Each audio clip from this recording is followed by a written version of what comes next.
G'day everyone, I'm Smokescreen and welcome back to another video, and I know it has been a little while, but not to worry, I'm back at it. I had a little bit of a break after making those whole load of videos that you just finished getting released to you so kindly by me, but we're back with another FIA Nations Cup combination, so I'm really liking FIA, specifically Nations actually, oddly. I'm preferring Nations over manufacturers. The Toyota Supra and Toyota 86 are nice to drive, but the combinations are just, you know, they're a bit boring if you ask me. Whereas Nations, you've got a bit more variety in there, and that's what I tend to like. That's what sort of drawn me to it. And this, in line with the variety, is something I've never sort of considered, ever. It's a Group X1 make, so at Nurburgring GP, so we'll talk about that in a second, but Group X is essentially what the rest of the cars that don't fit into the other categories are labelled as. It's not intended to be a balanced group like Group 3 or Group 4 or, you know, N200, N500, that sort of thing. It's not intended to be balanced with one another. It is essentially pretty much if they don't fit into any other category, the label Group X is essentially just a placeholder for the category of the car. The real only fair way to race Group X cars are against, you know, duplicates of themselves. So one make Group X is really the only appropriate way. But in this particular combination, it is the Pagani Zonda R. But we'll talk about a bit more of the intricacies of the combination and the car choice a little bit later, as we're going to go through the qualifying session now. You see, we come around for our first flying lap, but this guy behind, he's a bit too close to me and he flashed me, and I thought, you know what, there's no point holding him up because he's just going to try and overtake me and hold me up and annoy me. So I completely exited that session there and just allow him to take his qualifying lap.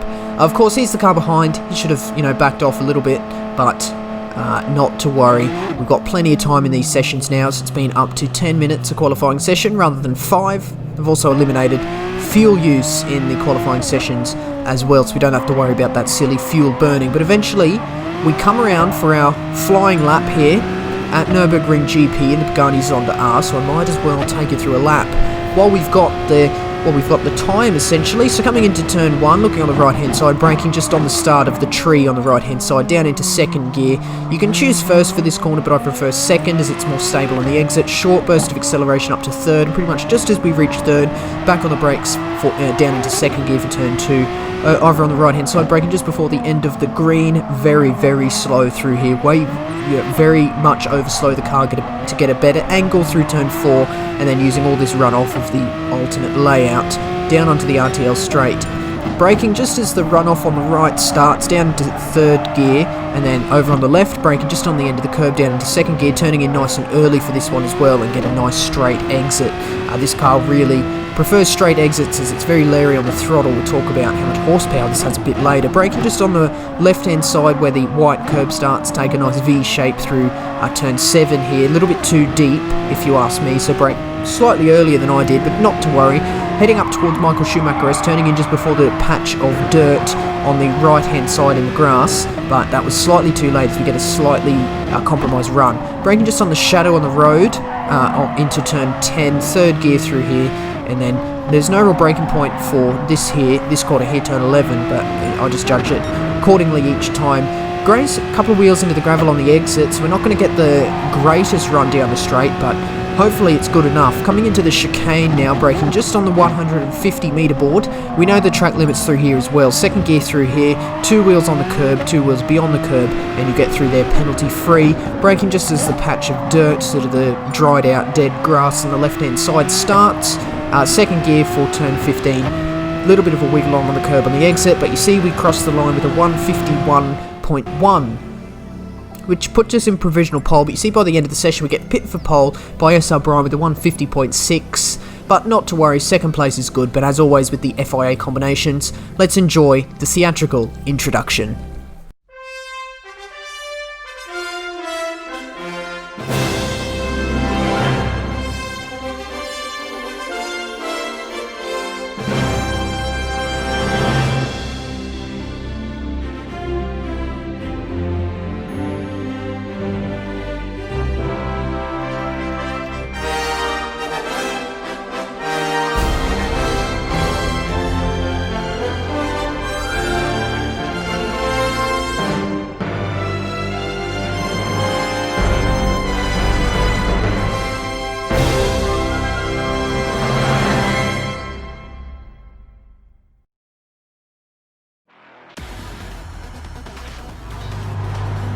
How good is that introduction? Every time it gets me, but we line up on the grid. See, I've got car number 9, that's me in second position on second row of the grid, rolling start here.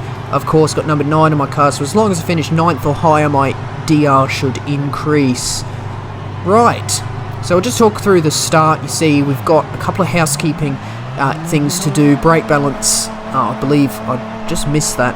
I think it's set forward in this car, as I don't really like the oversteer that it causes. We've also got to watch for uneven tyre wear as well. So yeah, we would have that back brake balance set forward in this car to assist with, you know, evening out the tyre wear as it really burns up the rears.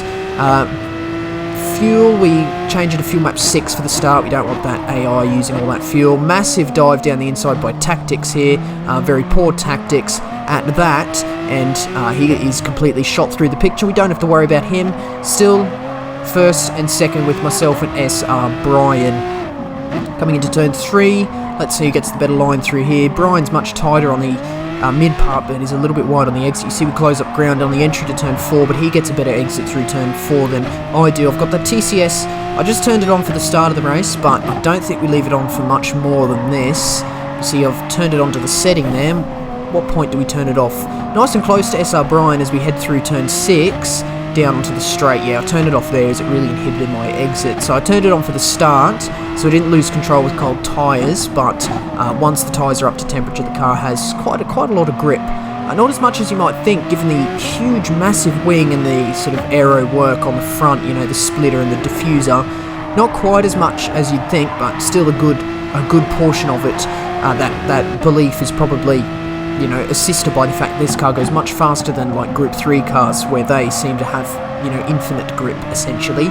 But the first lap has been fairly uneventful. You see the pair of us up ahead 1-2 has kind of broken, you know, we've kind of broken out a gap from third position. Nick Mannequin from behind, he's 9/10 behind. You see I'm 3/10 behind SR Brian here coming into the chicane. Got to be really careful with the chicane as well. If you cut that first one too much, you will A, either get a penalty, or B, you can get your rear wheels thrown up into the air by the sort of steepest part of the curb, much on the inside, and it can sort of spear your car to the left, which you obviously don't as the next corner goes to the right, you know, the second part of the chicane.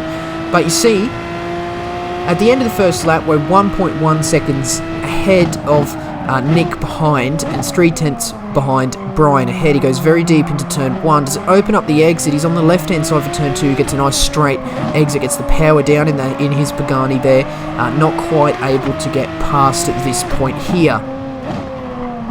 So we might as well talk a little bit about the strategy here at Nurburgring GP in these Zondas. It is a two-stop, a one-stop or a two-stop race. You can do, you have a choice of doing a stint on softs and then a sort of shorter but a few laps on your medium tyres. So your medium tyres are the required tyres here. You have a tyre requirement of mediums for at least 1 lap, so if you fail to do that, you'll be slapped firmly in the face with a 1-minute penalty. Yes, that is correct. It's been upped from 20 seconds originally to now 60 seconds after the very questionable strategic moves that were occurring at Laguna Seca in a manufacturer's race a few months ago. But yeah, that's been up to 1 minute, so you have to use your medium tyres for at least 1 lap. So you've got the choice. I think what I do is 10 laps on a soft and then 5 on the mediums for the one stop, but I think you can also do 7 laps on soft. You come in, go into your medium tyres for 1 lap, come straight back onto your soft tyres, so that's 2 stops all the way to the end. So you only spend 1 lap on those medium tyres, but you have to stop twice. Fuel is also a little bit of a point of contention here. You have to save a little bit. It's not an all-out fuel saver, as you know, if you fuel save to the extent where you never have to refuel throughout the race, you're not gonna have enough speed to even be contending within the pack. So you've got to try and save as much fuel as you can without losing too much speed, so you have to minimise that refueling time in the pits, which of course there is going to be a little bit of refueling done for this race here, but we'll talk about that a little bit later. So yes, there was we're also going to keep an eye on what the leader does in terms of strategies. It's quite interesting what he decides to do, but just throughout the first opening laps of this race here, you see that I've kind of stuck behind Brian, and I'm actually fuel saving was my goal. Fuel saving behind Brian, so you see I'm going to be short shifting down the straights. You see, we shift about 50 to 75% along the rev bar on the bottom of your screen in the slipstream to try and save fuel without losing any speed at all, because that's the idea of fuel saving behind someone. You use their slipstream to carry you, so you don't lose speed from short shifting, and short shifting in this game is really good for saving fuel. Not so much in other games, but this game it really does help short shifting to save fuel as well, especially in a car like this. So a car like this, alright, we'll talk about it. Pagani Zonda R, it's an absolute monster, absolute machine. It's not even street legal in real life. There were 15 of these Pagani Zonda Rs made from 2009 to 2011, specific track day cars based on the Pagani Zonda F, which of course is a street legal car. But yes, they've been ported into the game. We're using the 2009 spec Pagani Zonda R, specifically made for track use, as previously mentioned. It has, here we go, 715 horsepower. Mine got, what a number. Absolutely insane amount of power. So as you can expect with the amount of power here, especially with a rear wheel drive car like this, masses of oversteer, masses of understeer, where it's the whole kit and caboodle, the whole shebang of what I like to call anti-steer, which is where the car either oversteers or understeers. So it's not steering how it's not gripped throughout the corner. And that's what we're experiencing here. So through your low speed corners on the exit, you're going to be oversteering for days if you can't control it. And then through your high speed corners, such as Michael Schumacher S, we're going to be understeering for days. And even on the exit of corners, once we kind of get into third gear on the exit corners, we're going to be trying to avoid that understeer as well, especially as the tyres wear, as the car likes to exacerbate its oversteer once tyre wear begins. So Pagani Zonda, I really liked this car actually when I drove it here in this footage you're seeing now. I really, it kind of lured me to the combination, to be honest, because it's actually been in the game a while. Update 1.29, this car was released quite a while ago, well over a year ago. It was made available in the game, and I think I drove for about 10 minutes when it was available in my old account. And yeah, I didn't really know how to feel about it, but now that I've got the wheel, I actually purchased the car specifically for this combination here, and after a few laps on the wheel, oh man, the car felt great to drive. Very oversteery and understeery if you turn in too late and too aggressively, but once you can tame it, very good. And I think my record qualifying time trial practice time for this combination was like a 150.1 or something. 150.1, very close to 149. Top times are about 148, 149-ish, high 149. Sorry, low 149, high 148 is kind of the target time, top 10 time for here. Across the line there with the 152.5, current purple lap, fastest lap of the race so far. You see SR Brian actually got a poor exit from Jaguar. No, Hyundai N curve it is now known as. It used to be Jaguar curve, but it's now Hyundai N curve. Bit of a sponsor name change for turn 15 here at Nurburgring GP. We can talk about the track, we haven't spoken about that yet. So of course Nurburgring GP, it's the little GP loop down on the bottom of Nurburgring Nordschleife, 15 turns, 5.148 kilometers long, XF1 circuit as well. It has an elevation of 56.7 meters. It was first built in 1984. Current variation was updated and finalized in 2003. Non-reversible track, of course. We don't drive this track in the opposite direction. But see, throughout the first half of that lap, we were very close to Brian now, so hopefully we can kind of start to feel an advantage from, trying to stay behind. As, when you save fuel, you're not pushing the car to 100%, so your tyres don't quite go off as much as they might do when you're pushing in the lead. But of course, we can't see how much how much tyre wear Brian has or how much fuel he's used. He might have fuel saved amazingly. He might be lifting and coasting as well, which I didn't do in this game. It's something I don't tend to like to do because it changes your braking point, which I don't like to do whatsoever. Your braking point already changes as your tyres wear, so I don't want to make that any worse. Introduces increased likelihood of a mistake, which you kind of want to avoid in this game, or in general really. You don't want to be making mistakes in your day-to-day life, so we try and limit that as much as possible, or I like to. So, maybe I do, maybe I use more fuel than other players because I don't like to lift and coast, but we'll talk about that. We'll stray away from that lift and coast conversation now, as we're going to try and stick behind Brian still. You see, he's kind of getting a bit of a gap on me, 6 laps or 5 laps into this race now. He's half a second or 7 tenths ahead of me on the entry of turn 1, as we head through Yokohama S up into the Mercedes Arena section. Nice and patient through here, so this car, a lot of horsepower, but we don't want to be using all that horsepower, especially through this section here. As you see through turn 3, both very wide, onto the power gently, little splash of acceleration in between turn 3 and 4, and then we open up the car heading down the RTL straight, 2 tenths up on my 152.5 as we head through the first sector split there. You see we're a bit close to SL Brian, but he gets the straighter exit as well. Massive oversteer moment as he just tags the gravel on the exit to turn 6. Heading into turn 7, is it got to be enough to get a move done? Not quite, we just have to stay behind. Absolutely parks it on the apex. No way past there. So we've lost that time we gained through the first sector thanks to sort of running into the back of Brian a bit here.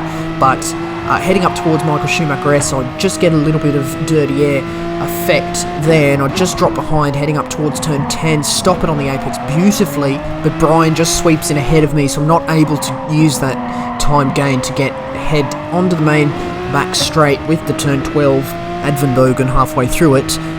Brian gets a much better exit through there, so he may have a braking point for that corner, which I don't, unfortunately, when I think I'm losing out thanks to that through the chicane now.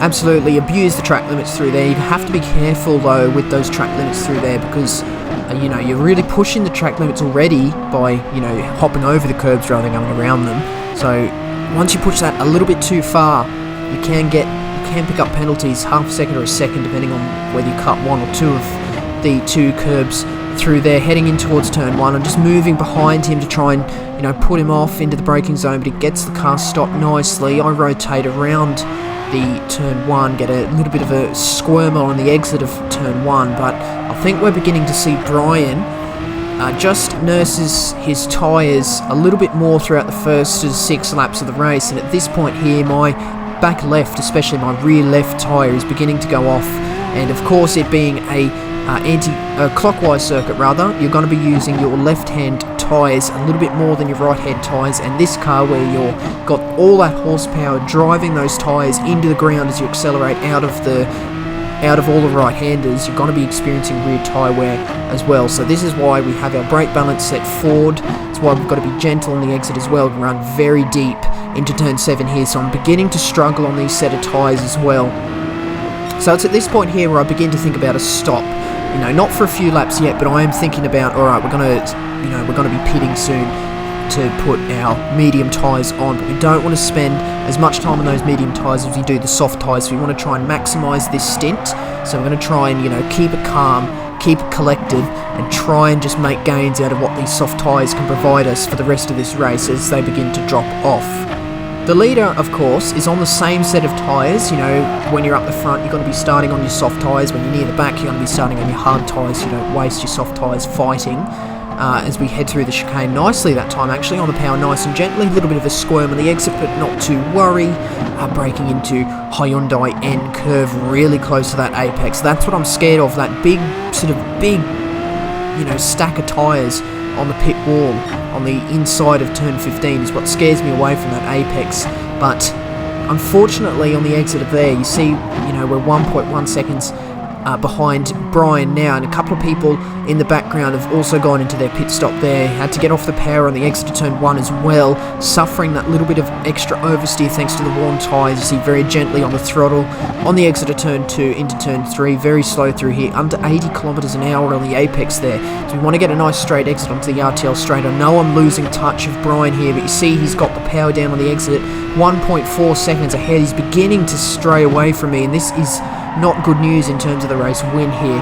Pagani Zonda, it's a hard car to drive, so if you can win a race with it, you're doing quite well, especially in FIA these days. I think this was maybe second or third split at this point here. So points on offer, probably just under 200, I think, for the victory, and then the points gradually drop off as we get lower in positions. Halfway through lap 8 here, Michael Schumacher S 1.4 seconds behind Brian still. Get a sort of better entry to Michael Schumacher S and actually get a fairly better exit as well. Actually get a better run through turns 8 and 9 on this lap compared to Brian. And then we cast our eyes backwards just for 2 seconds. You see we're 3 seconds ahead of Nick behind as well. So as long as you don't make any glaring errors, we're probably not going to be suffering any sort of flack from behind from Nick for second position, braking towards the chicane for the 8th of 15 times.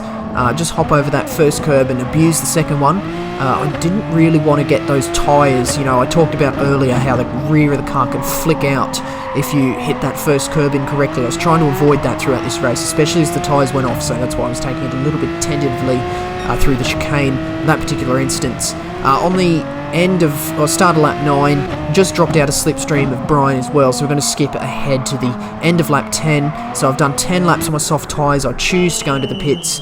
Only got 14% of fuel left as well, so keep that in mind. It's going to be interesting for a little bit later during the race as we come out on our medium tyres. We're going to refuel slightly as well, up to 44%, and unfortunately that's actually a little bit under-fueled as well. It was just before the diamond and I was already fuel saving, so that diamond is already further back than it should be. So we're going to have to watch that fuel as well. It was we got a little bit trigger happy there, and failed to sort of put a little bit extra fuel, especially because I had that gap behind as well. But mainly throughout the out lap, we're going to try and focus on the gap between myself and Brian as well, because I assumed he was going to go in on the next lap, the end of this lap or whatever. But we'll see what he actually does, but we're just going to keep an eye on that gap as well. There, you saw my brake balance momentarily -2. I've got it set on, so two notches towards the front. 12.1 seconds we are sitting behind Brian at the moment. We're going to head through here. So the medium tyres right now are the grippiest they've ever got to be. So I'm going to try and take advantage of that. They're also cold, so we're going to have to keep those keep that in mind.